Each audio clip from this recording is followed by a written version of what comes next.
नमस्कार दोस्तों, मैं आपका दोस्त डॉक्टर आशीष। दोस्तों, होम्योपैथी मानसिक रोगों पर बहुत अच्छा काम करती है। जैसे कुछ किसी आदमी को बहुत ज़्यादा क्रोध आता है तो ये एक प्रकार का मानसिक रोग है।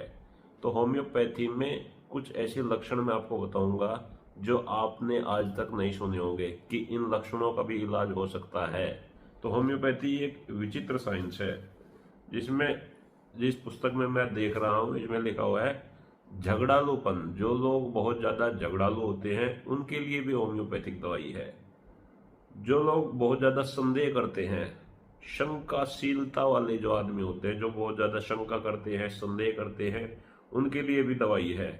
जो बहुत ज्यादा रोना धोना करते हैं, बात बात पर रोने लगते हैं, उनके लिए भी दवाई है। तो एक एक करके हम समझेंगे कि किस सिम्टम्स में कौन सी दवाई लेनी है। सबसे पहले बात कर लेते हैं आत्मघात की, यानी कि सुसाइड। जिनके मन में आत्महत्या करने की इच्छा रहती है उन्हें कौन सी दवाई लेनी चाहिए। सबसे पहली दवाई है आराममेट।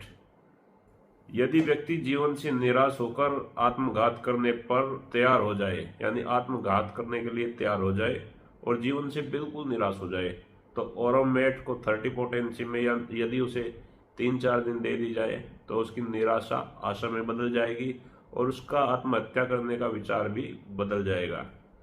दूसरी दवाई है आर्सेनिक एल्बम। जीवन से निराश होकर आत्मघात की इच्छा इस दवाई में भी है। यहाँ पर बात ध्यान देनी चाहिए कि आत्मघात के लिए उद्यत हो जाना, आत्मघात की इच्छा में बहुत भेद है। आत्मघात की इच्छा में मरने का डर भी साथ रहता है और उद्यत हो जाने में वह डर भी जाता रहता है। आराममेट दवाई में तो व्यक्ति आत्मघात करने के लिए तैयार हो जाता है, एकदम रेडी हो जाता है आत्महत्या करने के लिए। और आर्सेनिक में आत्मघात की इच्छा रहती है लेकिन तैयार नहीं होता। तो इन दोनों दवाइयों में ये अंतर है। अगला टॉपिक हम ले रहे हैं संदेह का। जो आदमी बहुत ज्यादा शंकालु होते हैं, बहुत ज्यादा शक करते हैं, तो इसकी सबसे पहली दवाई है लैकेसिस। यह ईर्ष्यालु तो है ही, साथ ही संदेहशील भी है। लेगेसिस का जो पेशेंट होगा वो बहुत ज्यादा ईर्ष्यालु होगा और दूसरे लोगों से ईर्ष्या करेगा। उसके साथ साथ ये बहुत ज्यादा संदेहशील भी होता है। ऐसे व्यक्ति को लेगेसिस देना चाहिए तो उसकी ये मानसिक स्थिति इससे ठीक हो जाएगी। दूसरी दवाई है हायोसाइमस 30। रोगी शंकाशील होता है, किसी पर विश्वास नहीं करता, हर एक को संदेह की दृष्टि से देखता है। मैंने एक पेशेंट को देखा था जो अपने घर वालों पर भी संदेह करता था।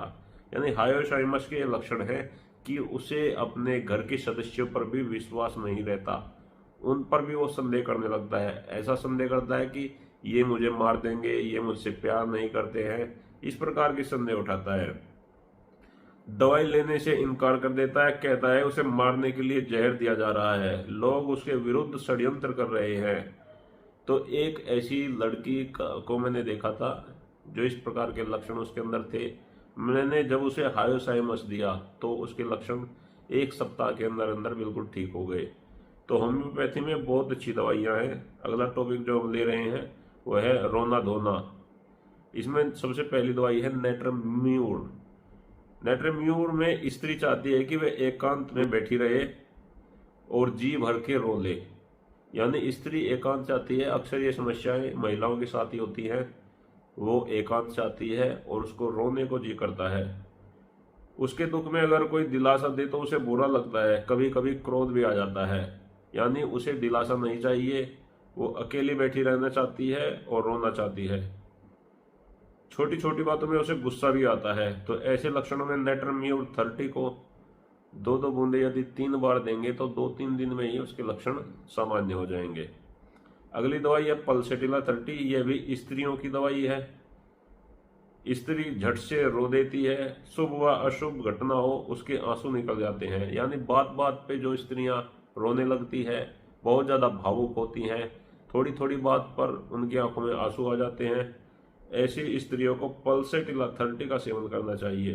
तो दोस्तों, आज मैंने जो आपको जानकारी दी, ये मेरे पास पुस्तक है डॉक्टर सत्यव्रत सिद्धांतालंकार की, और इसका नाम है रोग तथा उनकी होम्योपैथिक चिकित्सा।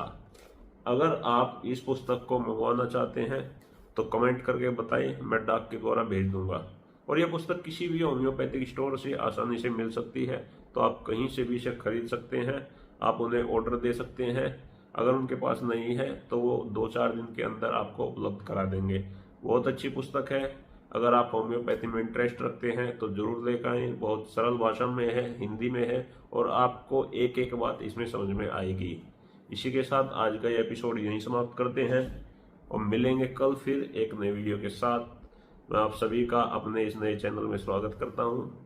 आप सभी का धन्यवाद। नमस्कार।